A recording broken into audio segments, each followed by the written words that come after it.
My name is Russ Altman, as you may have come to learn. This is the Fireside Chat. We are in Silicon Valley, but for those visitors from the East Coast and from the rural pastoral areas of England, we wanted to make you feel more comfortable. We've heard about fireplaces, and so I did a quick Google search, and for $5 was able to buy this 180 megabyte movie of a fireside, and I hope that makes people feel at home, pastoral, homesy, as we have a chat today about venture capital and thinking about startups and the opportunities for big data in startups. I'd like to welcome the panelists and ask them to sit down at our couch whenever they're ready. I think there's some last-minute miking going on. So the issue that we're really addressing today is, what are the opportunities in the real world today for taking big data and impacting healthcare? And we've invited three panelists. Brooke Byers, who's the founding member of one of the founding members of Kleiner Perkins, Caulfield & Byers, a venture capital firm just a mile away from here. Gaurav Singhal, who's the director of the innovations unit at Foundation Health, which you will hear about as well. And William King, who's the founder and CEO of Zephyr Health. We're going to have some comments from each of the panelists, and then we're going to have a discussion and questions, hopefully, from the audience. So I'd like to kick it off by inviting Brooke to tell us some things. Great. Thanks, Russ. And I want to thank Russ for inviting me to come today, and also thank Dean of Medicine Lloyd Minor for the invitation as well. So I brought along two friends with me today, and they are successful company pioneers in big data. And in talking with Russ and Lloyd, we thought that it would be good on the last day of the conference to have some examples of use cases of big data, small data and big data, what's going on out there. And they represent two different use case types from Foundation Medicine, clinical use, being used by oncologists to make treatment decisions today, and with Zephyr Health on the drug development and commercial side as well.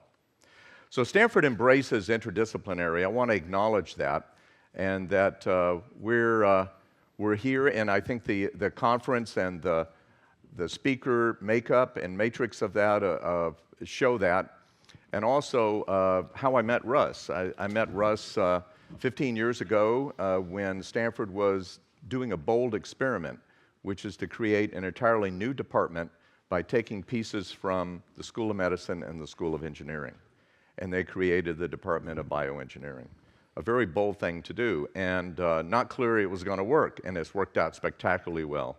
Another example of interdisciplinary, and Russ was chair of that department for 5 years. Russ and Lloyd asked me to talk about the venture capitalist point of view on big data, and I'd like to broaden that aperture to digital health in general, and a couple of remarks and a couple of slides to show you about what's going on in that trend. But the message I want to get across today is that we've talked a lot about digital health for 20 years. Now is the time. It's really happening now, and it's the convergence of a lot of things, not just big data in the cloud and natural language processing, machine learning, mobile, you name it.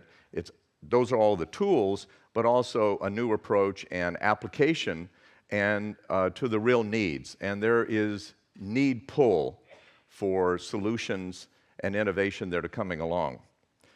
And why is that? It's the tectonic shifts going on in healthcare, the risk shift from traditional payers to providers, creating even what we call payviders, and the cost shift from payers to consumers. Notice the shift is going from payers in both those cases. And this is what is calling for all the rest of us and innovators like you and some of the companies I'm going to talk about to get involved, because we have to find meaning and complexity, finding meaning and complexity and real applications and uses. So if we could go to the first slide. Thank you. In terms of activity of investor funding of digital health, this slide shows the growth. Vertical axis is dollars, x-axis is time. Last year, $4 billion was invested in digital health companies. That is roughly equal to the combined amounts in the prior 3 years. And this is still accelerating, a rate of accelerating, and those investments went into 200-something companies. So that gives you an idea how quickly this is moving. And then in terms of the categories of where that investment went, this shows the top 6 categories, but I circled for you the largest category, single category of investment in digital health is in big data and analytics. And this is the first time of all the prior years that's been the top category. In terms of who's doing this investing, on the left side are venture capital firms. Our firm is the most active, so maybe that's why I got invited. And on the right are corporate investors, and then of course there are angels and other coalitions of investors and individuals as well. But all this to say, quite a bit of activity, and a lot of firms have now committed themselves to investing in digital health, big data, analytics, population health tools, mobile health, and all of that, and have hired partners specifically to do that. Just to give you an example, to illustrate with more specifics, because specifics is what I was aiming for in the panel this morning and putting it together. This is a portfolio at our firm of digital health companies. 2 that are on the panel this morning, Zephyr Health and Foundation Medicine, and these others as well. And they go from mobile individual to analytics to big data to other applications. Practice Fusion is an EMR, EHR as well. But I also want to point out the 4 company logos on the bottom. Those are all companies that work in cybersecurity and IT security and data security. We have to keep that in mind, that with all the data that is here, we have to assume always that it's being hacked. That's the safe assumption, I think, for all enterprises with their data. And then it's always fun to talk about which companies might go public. Going public is just a funding activity. That's all it is. It's a way of getting a lot of funding into a company so it can grow broader and faster. But I just thought, just for kicks, you would want to see this. This is a Rock Health survey. By the way, almost all the slides I'm showing come from Rock Health, and I suggest you go to the Rock Health site. There's a treasure trove of data on digital health there. And they did a survey of their members and readers and followers about which companies might go public. And what does this mean? This just means that these companies have gotten to a point of maturity and development to where they can raise capital in the public markets. Stage of deployment of analytics. So big data is not really worth anything unless there's good analytics to go with it, and visualization, as you'll hear in a few minutes, but analytics. And this is a survey taken asking, at what stage is your organization today in the deployment of analytics? And I've circled down at the bottom the word considering. That's the orange part. And I've circled life sciences and healthcare. And you'll see that a majority of companies in life science and healthcare are considering deploying analytics. Considering it. And then we go to the ones at what stage is your organization today in the deployment of analytics, and it's well below 10 or 15%. So there's a lot to be done. That's a lot of opportunity for all of you, and a lot of opportunity for new companies, and also for development in research enterprises like universities and institutes. The final point I want to make is that who's going to pay for all this? And often it's the payers. I want to come back to that. The payers is the second largest segment in U.S. healthcare analytics, and if you could read the small print, it actually is the fastest growing and will be up to 40% of the purchasers of analytics capability and tools in the next few years. I've circled that part, but also providers and hospitals and the individual providers as well. So lots of opportunity in analytics. So with that, I'd like to turn it over first to Gaurav from Foundation Medicine to talk about how they're using data, big data, and analytics in treatment. Thanks, Brooke. So it's been great to be here the last couple days and hear all of the excitement around not only data, but advances in information science, advances in statistics, advances in computation, and also a lot of the energy that's been in the room around genomics and around cancer specifically. And what I want to talk to you about today, as Brooke mentioned, is I want to talk to you about how we're using data at Foundation Medicine in the trenches, how physicians are using this data to inform patient care. So I work at Foundation Medicine, and Foundation Medicine, as many of you may know, does genomic sequencing of patients with cancer. And so doctors send Foundation Medicine samples of their patients' tissues. We extract the DNA, sometimes the RNA, and from that extraction, we sequence hundreds of genes, and we look for any number of different alterations in that tumor. And this comprehensive genomic profiling, which we've been doing now for a little over 5 years, has really changed the way cancer is managed. There's now a recognition that cancer is not just a disease of a specific tissue type. It's not just breast cancer or lung cancer, but the genomics that drive that cancer are instrumental in deciding how you treat that patient. And there's also been an emergence of a lot of targeted therapies that target specific genomic drivers. And as we've done that over the last 5 years, we've sequenced thousands and thousands of patients. And we've built up a huge amount of knowledge about what different genomic profiles look like by different tumor types based on demographics. We've learned a lot about the science and curated information about literature, clinical trials, references, what drugs are associated with what tumor types. And in the process of doing that, we've collected what we call our Foundation Core, which is a set of databases that now consists of over 43,000 very high resolution, very high accuracy data points about cancer as it relates to genomics. And I think everybody in this here recognizes that a central Foundation Core, a central data set like this one, by far the largest of its kind, can be really impactful for a lot of folks. And we've been thinking about that for a while now for all of the constituents of the healthcare continuum.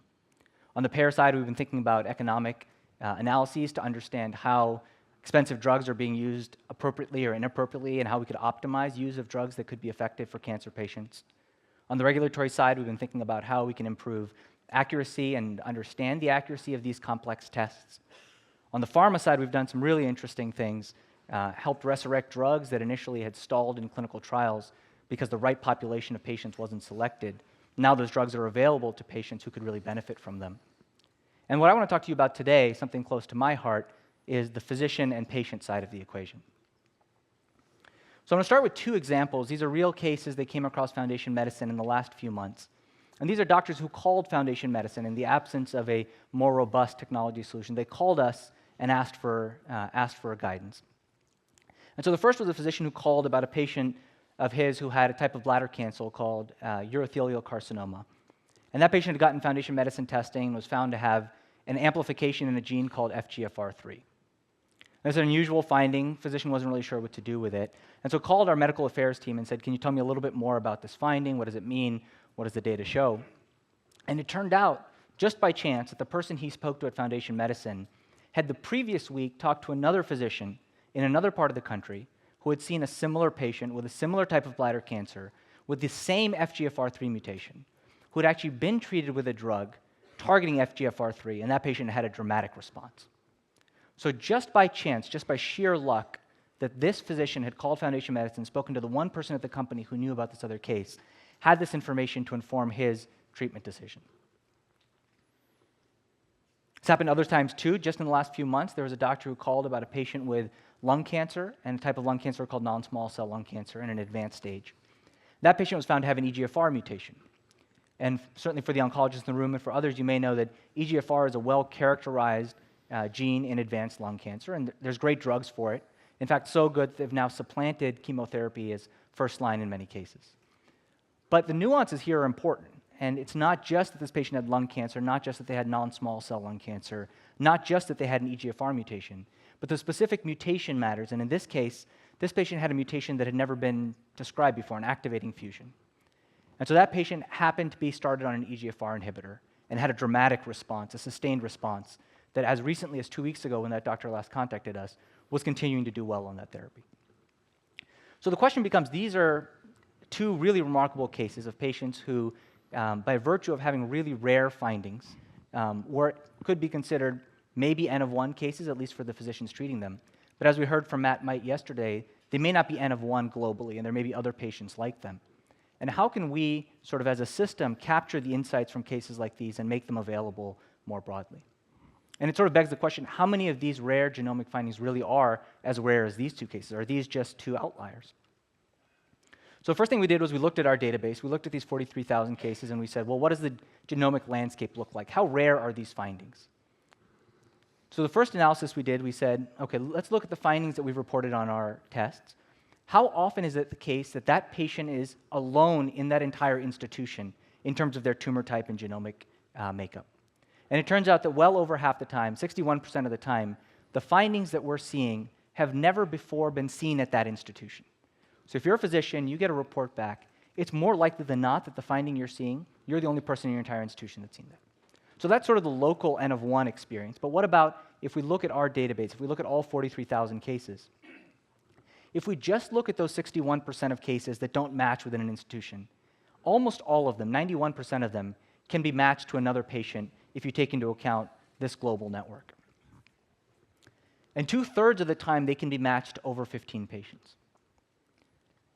Even more remarkable, I think, is the flip side of that, which is 1/3 of the time, they're matched to less than 15 patients, right? So they may not be N of 1, but they're N of few, at least in sort of modern practice. And what does that look like geographically? This is a pull from our data set of patients with another case that we heard about recently, an EGFR amplification in sarcomas. And we looked at that distribution of all of the patients in our entire experience of over 5 years who had been seen with this finding. And you can see immediately that it's not just a matter that the N is few, but that the N are scattered geographically. So if you're, say, a doc here in Seattle, Washington, and you want to find another patient, talk to another provider who has seen and treated a similar patient, you'd have to go hundreds of miles to find that patient. You'd have to go to Las Vegas or Nebraska, and you'd have to know that that patient exists, and that's the provider that you need to speak to. So the vision we had 2 years ago when I started at Foundation Medicine was, what if Foundation Medicine could use the power of this database to help physicians who are treating these rare findings, basically rare diseases if you get down to the genomic level? What if you could connect these physicians who have seen these rare findings so that they could learn from these other physicians and other patients' experiences? For the last 2 years, I and a team at Foundation Medicine have been building on exactly this vision, and we just recently launched an application we call Foundation ICE, the Interactive Cancer Explorer. And one of the critical features of that application is patient match. And this is how patient match works. Imagine a physician treating a patient, let's say with breast cancer, gets a Foundation Medicine report, and that Foundation Medicine report comes back and shows an EGFR mutation that maybe is very common in lung cancer. Again, great drugs against EGFR. But now she's seeing it in breast cancer. When that doctor goes on to Foundation ICE to receive those results, in the background, Patient Match has been searching our entire database of every single other patient we've ever seen, identifying other physicians who have treated those similar patients, and giving Dr. Cole, the physician in this scenario, one-click access to the other providers who took care of those patients. Those providers, let's say one of them is Dr. Miller, receives that request in their own inbox directly from Dr. Cole. With one click, is taken into Foundation ICE, where their matched patient is pulled up automatically from their case cohort, and is asked 4 simple questions about their experience treating that patient. 72 hours later, Foundation Medicine, Patient Match, send an email back to Dr. Cole saying, responses from other physicians are now available for you to review. And now when Dr. Cole logs into Foundation Medicine, now when she logs into Foundation ICE, when she goes to see her patient's report, she sees not only the genomics, not only the references and clinical trial data and everything that's been published, but now she sees individual physicians' experiences, no matter where they are, based on specific genomic matching of her patient. So I want to make this real for you because, as Brooke said, this is something that we've actually been working on for a while. We've actually built and deployed, and this is what it looks like in real life. So this is Dr. Cole's patient, Jane Sloan. She has breast cancer. She has this EGFR mutation. This is the report that she can look at. She can learn more about all of these findings. But there's a section here I want to highlight, which is the patient match section. And here, patient match tells Dr. Cole there are 22 other practitioners with similar patients. Click here to ask them for their experience. Dr. Cole selects EGFR as the gene that she's interested in finding out more about. And when she does so, the system finds those other doctors, anonymized, crafts an email for her that de-identifies all of her patient's information, and allows her with one click to send this request to those other providers. Those providers, in this case Dr. Miller, receive that request in their own inbox. And when they click on that, they're taken into Foundation ICE. Their matched patient is automatically pulled up, and above that are 4 questions about their treatment experience. If they treated their patient with a therapy targeting EGFR, what was that therapy? Or is their patient still on that therapy? How long were they on that therapy? And what was the best response to that therapy? There's an opportunity for Dr. Miller to add comments or add contact information if he wants, but neither one is expected or required. And at the end of the day, 72 hours later, Dr. Cole gets an email saying, responses to your request are now available. And when she clicks on that, she now has insight into other physicians' experiences treating rare findings in a way that never had before. And this is, in many ways, if you think about it, a democratization of those 2 case studies that I shared with you earlier. The idea that serendipitously one could make a connection just by knowing that this other case exists. We can make that a more sustainable, scalable, and useful process. And now physicians are armed with the ability to treat patients in a very precise way based on their specific genomic profile. I just want to leave you with a quick reflection that I think what we've talked about in this conference today, and I think many of us are excited about, we're really seeing the emergence of a lot of tremendous technological advances. Certainly on the genomic side with the proliferation of genomic technologies and sequencing abilities, the availability of novel therapeutics, we'll hear a lot more about drug development in a moment, but the availability of these novel targeted agents that have better efficacy and lower side effects, these are tremendous advancements that patients are now being able to take advantage of. And then for all of us here, the information science, the data science, these are critical elements, and the available of technology tools, like the ones we were discussing here, will really change the way cancer care and medicine are practiced. And of course, in the end, it's all about the patient. Thank you very much. Thanks, Gaurav. Well done. Good morning, everybody.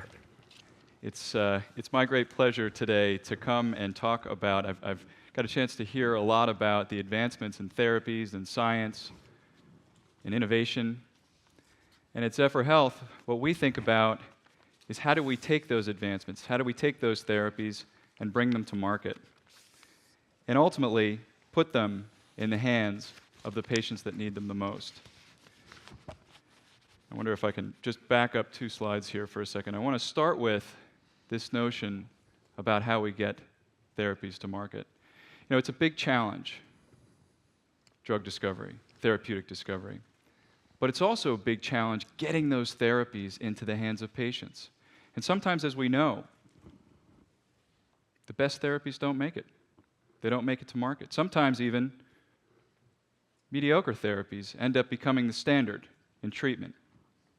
And so what we've focused on here at Zephyr Health is the ability to take those new innovations and as rapidly as possible get them into the hands of the treaters and into the hands of the patients. And I'll pick up on this word that Gaurav said, the democratization of data. That is absolutely at the heart of what we think about. Democratization of data. Democratization of data is about connecting disconnected data sets. It's about presenting it, as Brooke said, in a visual form that is intuitive. It's being able to make good use of data without having to be a PhD statistician or a data scientist. It's being able to look at information and immediately glean insights. And that, of course, is enabled through the great enabler, technology.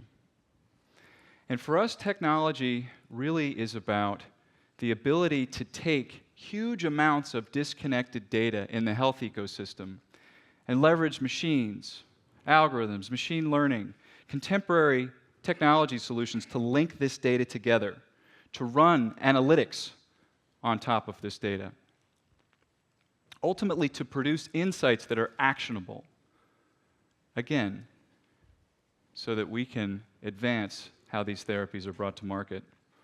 So as Brooke had said before, we want to talk about use cases here, and we want to move away from theory. And we want to spend some time actually thinking about how does this process work. So What I'd like to do is just walk through the kind of 4 key milestones that we think about as the therapy is coming to market. One being in the clinical environment. So how can we optimize what's happening in clinical trials? The second being pre-launch activities. What are we doing to sort of spread the scientific word? The third being launch, the therapy actually making it to launch, and then importantly, post-launch. The important thing to note here is that this is not a Northern Californian problem or a North American problem. This is truly a global opportunity to democratize this data. And so if I start on the clinical trial side of things, what we look at are maps of patient distribution, but not just the patient distribution, hotspots where study site protocols can be matched very targeted, in a very targeted way with patients. We then think about the ability to layer over pieces of information. So taking these hotspots of patients and layering over the actual sites that will conduct the trial. Then zooming into these environments and not just thinking about the patients and the site, but importantly the investigator, and crafting this holistic view of how this study site will perform. And what we've seen on average for our customers is that we're able to achieve, on average, an overall improvement of 25% in trial site productivity. That comes in the form of patient recruitment, and critically, that comes in the form of patient retention. But it's not enough that the trial site itself is more productive. Now we need to get that scientific word out there. And so that's the next critical event that we look at. And the way that we think about are the different stakeholders in the scientific environment, in the scientific ecosystem, and critically, physicians, and the role that physicians play, and the role that they play within the ecosystem. So historically, what we've seen are that big pharmaceutical companies will send masses of field forces out to chat with people and try and champion the science. And what we've been able to show is that by taking thousands of disconnected data points and bringing them together in simple analytics to understand at a glance people's interests, their passions, their expertise, rolling that up in a way that is intuitive, that people can make good decisions about who to engage with, that this has been tremendously effective.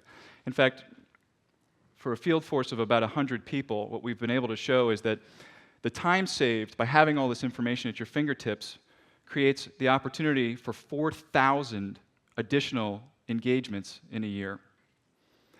And the thing is, these are not just engagements for the sake of an engagement. It's not just a call for the sake of a call. I'm coming with very specific information about what you're interested in, what resonates with you. So it benefits not just the people who are pushing this message, but the people who are receiving the message about the new science. And of course, commercialization. Of course, it's easy to think about sales, it's easy to think about market potential, but how about something like engagement? I was at Johnson & Johnson before Zephyr Health, and I was speaking with a physician one time at a conference in Paris, and he said, "William, working with big pharma is like getting pecked to death by a flock of ducks.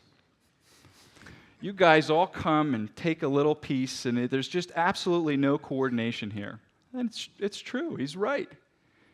Not only do we need to be more nuanced and refined with how we get the scientific message out there, but ultimately, from a commercial standpoint, we also need to be more targeted. We've got multi-channel marketing, omni-channel marketing, we've got online, and we've got mailers, forums, webinars. How can we capture all of these insights? How can we identify how people learn, how they want to learn, how they want to be engaged? One of my favorite quotes from a customer, she's in Europe, she says that a single insight from Zephyr can generate several 100,000 euros for her business. And it's because we've democratized this information. We've put it in a form that's intuitive. People can look and see dashboards, roll-ups from thousands of disconnected data points. They can take action on that. They're empowered to do so. But it's not just about the push of information. It's also about the pull. one of the challenges that exists from a data analytics standpoint is once I find an insight, how can I push that insight to my colleagues? If I'm in San Francisco and I find out something interesting in Germany, do I have to send an email? Heaven forbid, create a PowerPoint? Hope that somebody opens my email and looks at the PowerPoint and then maybe takes action on it? The first 6 months of a drug's launch will dictate the market opportunity for that therapy. And for most of our customers, they have maybe 1 or 2 opportunities to course correct, to have an intervention in that first 6-month period. By being interoperable, not just with the data sets themselves, but critically with the mediums in which we're communicating, the tools, the hardware, we're able to create opportunities to course correct, to intervene, because we're getting feedback. We're getting real feedback, live feedback, real time, coming from our activities. It enables our customers to instrument their business in much more real time. We also think, by the way, this fits into a trend, a really interesting trend, and I want to close my remarks with a couple of big data statistics, which are, in the spirit of big data, pretty big. The first is on information generation. Every 2 days, we generate as much information as we did from the start of time to 2003. It's just remarkable. And IDC tells us that big data and analytics can save the healthcare industry up to $300 billion a year. And I have to say, we're excited. We're excited about the science. We're excited about the velocity of discovery, the therapies that are coming. And we're excited for the place that we play in this ecosystem in helping those therapies reach the patients that need them most. I think at this point we're going to sit down and have a bit of a chat with Russ, but thank you everyone for your time this morning. Good. Thanks very much to the panelists, and we do have time for a discussion, and while you're thinking about your questions, I think I'd like to kick it off. Brooke, putting Stanford aside, where else are you seeing exciting big data initiatives in academia or anywhere else? Well, there's a lot going on in academia and a lot of universities, many of which are here and are watching streaming online around the world. I go to New York a couple of times a year, and I always make it a point to go by Mount Sinai. It's up Fifth Avenue around 90th Street, and Eric Schatt was brought on board there a couple of years ago, and I think has done a remarkable job. He recruited Jeff Hammerbecker from Facebook to go there and be part of his team on big data applied to healthcare. And they have a fully integrated system where they are now collecting samples, I think, on every patient that comes through the Mount Sinai provider system now, and are storing all that. And they use their machine system is wonderful to watch, not unlike what we have here at Stanford and other places, but they buy every kind of sequencer, see what works best, use combinations of output of all of them. So I think they're doing a great job. It's kind of fun, so you ought to all check that out too. And they can go to the Guggenheim Museum for lunch. That's right. Oh, we have some questions. Please identify yourself. Doug Brutlog, Stanford. I have 2 questions for Dr. Singhal. One is, you have this database of 43,000 patients and the specific genes that you've sequenced in each of them very accurately. I was wondering if in your efforts, do you also look at the Cancer Genome Atlas, the public data, to try to find some information about your patients in that database? So that's the first question. And the second question is, have you, as Hank Greeley said, if there was lots of patient data, would we academics want to get it? Have you considered any way of trying to contribute your sequence information to the public databases, de-identified so they couldn't do the interactive cancer approach?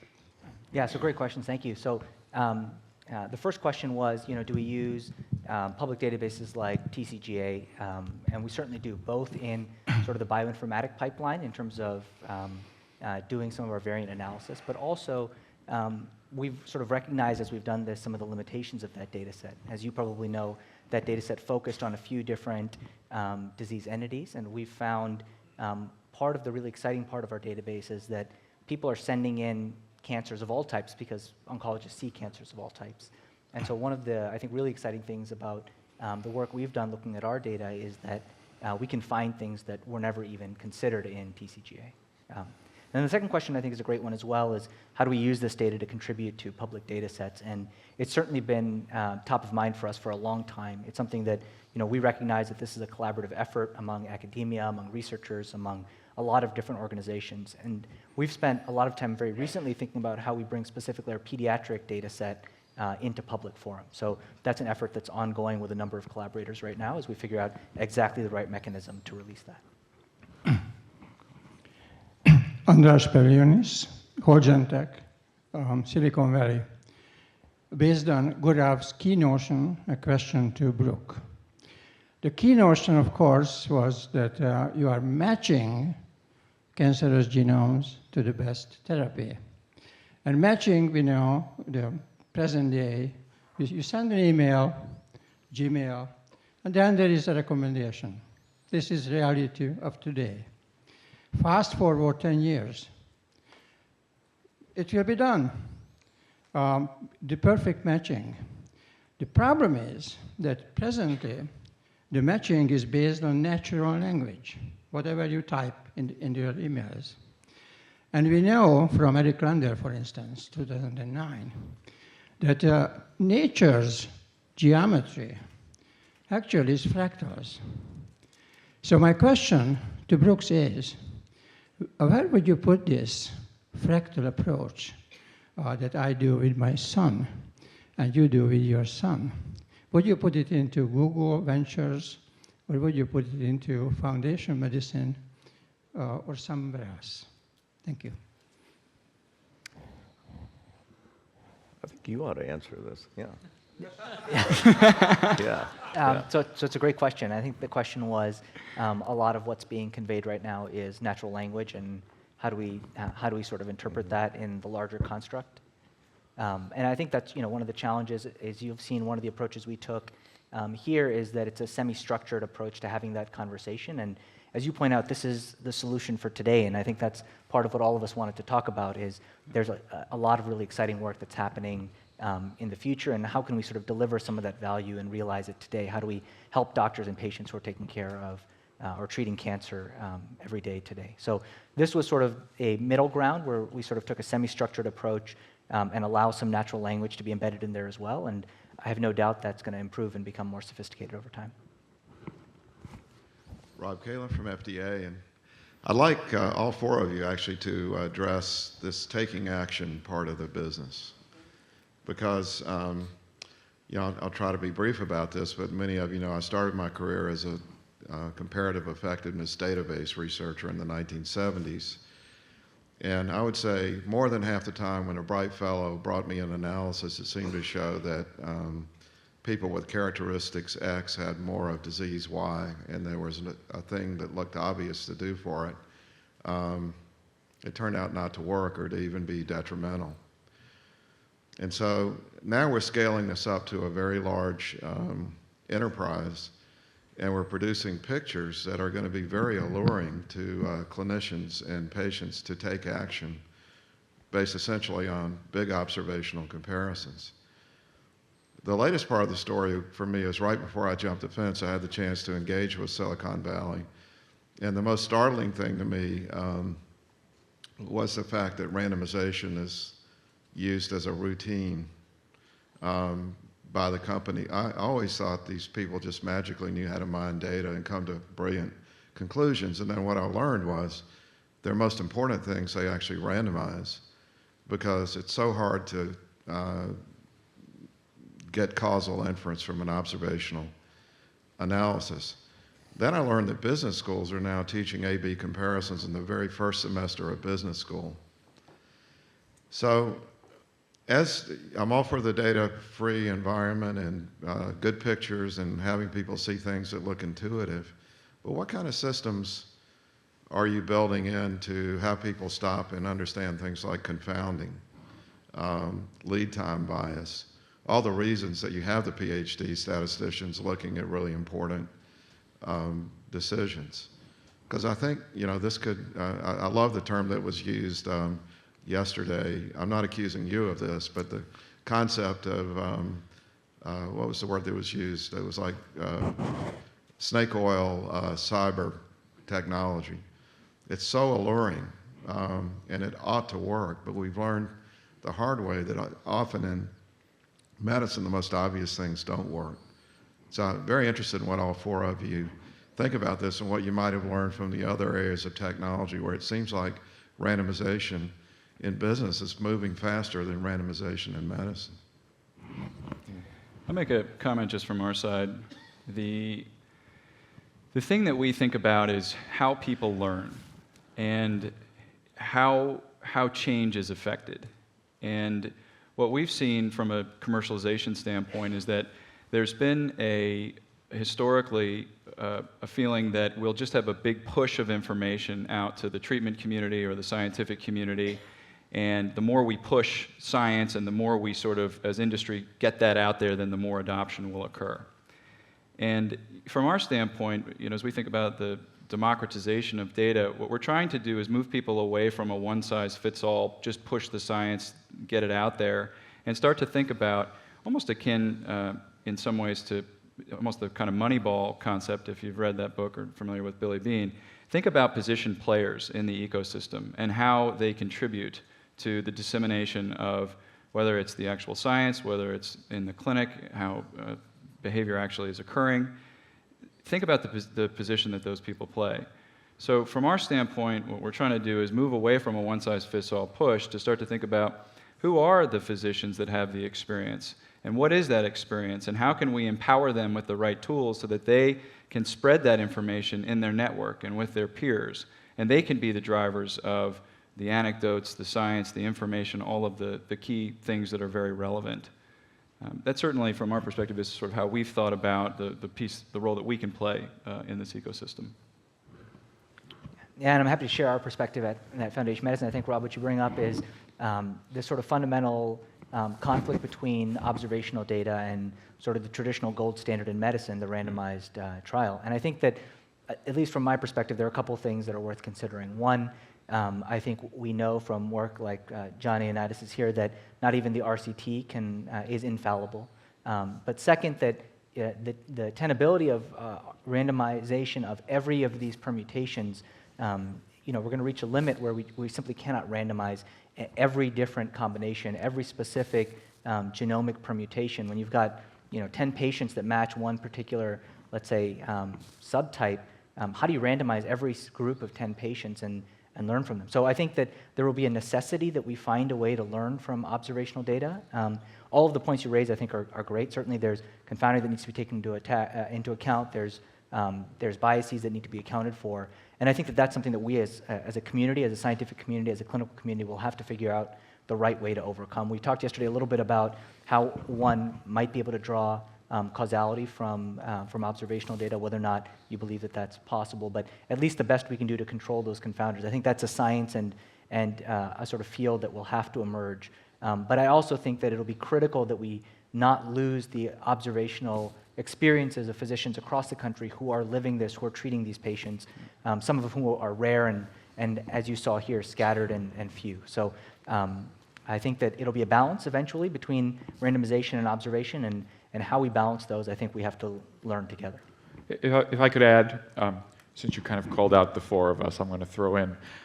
So I take much of your question as the traditional trade-off between bias and variance. Everybody in statistics, first thing you learn in statistics is you can have a very precise delta peak of data with very low variance, but it's very likely that there are all kinds of biases, in fact, by definition, introduced to define that delta function. You can also have no bias, and then when you look at data sets, a lot of times the variance has to be much higher in the observation. I'm optimistic about this problem in the setting of big data. We've had a couple of experiences now, mostly mining FDA databases, actually, where you have a huge data set, which is big data. You think like a prospective trialist and say, okay, I wanted to find a sub-cohort in this big data that's of interest. And that then takes a big data set to be a moderate or even a small data set, because millions of adverse events reports, but 300 that are of interest to you. And now, as your background, as your control, you can say, okay, now I still have that huge database from which I drew these 300 cases. What's the most sensible set of controls I can use? I don't need to use the overall background of the remaining 3 million reports. I can find 300 or 600 very well-matched controls. And so we've written a little bit about this. And so one of the ways to think about big data is this prospective collection of data that's observational that allows you to retrospectively, and you have to be very careful, I'm going to acknowledge this, about the own biases that you bring in setting up this study. But it is possible to select a case control cohorts out of this observational data that are actually matched as well or perhaps even better than an RCT would match them. And we've done this in a couple of cases. So one model for big data is it's this huge pool from which you can draw medium and small data that's beautifully matched and has a lot of the characteristics of randomization and allows you to look at confounders and stuff. I don't want to be Pollyanna-ish, but we've at least in one case had some success with that. I also just have one other quick comment. The point of democratization for us of data empowering is not to displace anyone. It's to broaden. So there's always a place for very high-level statistics, and there's always a place for all kinds of different analyses. What we're trying to do is extend that effectively. That's sort of the spirit of the comment, more so than to displace. In fact, entirely not to displace. Yeah. I take it we might have a follow-up. I can't resist a comment on the comment. Then I'll let Brooke have the last word or whatever you want to do on this. I mean, to me, the point is big data with randomization is actually what's happened. So Google doesn't change your computer screen without an A/B comparison because they learn when they're guessing, they get it wrong. So in these cases, like life-saving or harmful treatment, it would seem like the combination of the two would be spectacular. Yeah. I'm certainly not arguing not to look at observational data. I'm just saying it would be great if the business part of this drove it where randomization is appropriate, taking advantage of the scale that you have, the same way that other businesses are doing it. That's my main point here. I appreciate the discussion. Mm-hmm. Brooke, I'd love to hear what you think about this. It's a great question and the whole topic that you've raised. And having spent a couple of decades in drug development, I take myself back to a doctor sitting with a patient trying to make a treatment decision. And then how is that informed?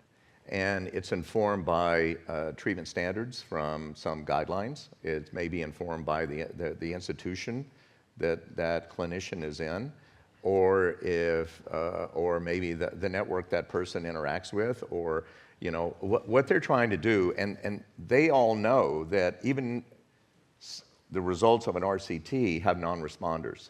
And they're trying to figure out, is that patient sitting right there going to be a responder or non-responder?